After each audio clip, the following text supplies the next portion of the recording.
Most educators are inherently lifelong learners. Learning new things and the joy of learning with others is why many of us become educators in the first place.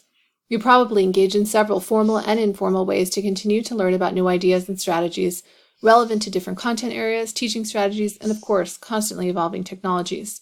At one time, if you were the only teacher in your content area in your school, or even the only coach, you might have had little opportunity to share ideas with someone in your position. That's no longer the case, as digital technologies have made it easier to find and connect with others across campus or across the globe. The connections you make to support your continual learning as an educator and coach comprise your Professional Learning Network, or PLN. Who's in your current PLN? How do you connect? Maybe you have a combination of colleagues at your site and others spread out across FCPS or beyond. The modern PLN knows no geographic bounds. If you are just starting your coaching PLN, you may want to start close with people that you know and then branch out. If you're not using online resources or social media to create and expand your PLN, you'll find lots of tips in the resources to do just that. Regardless of the goals for your own continual learning, whether it's new teaching strategies, coaching tips, or exploring new technologies, a strong PLN is a great strategy to keep your learning going.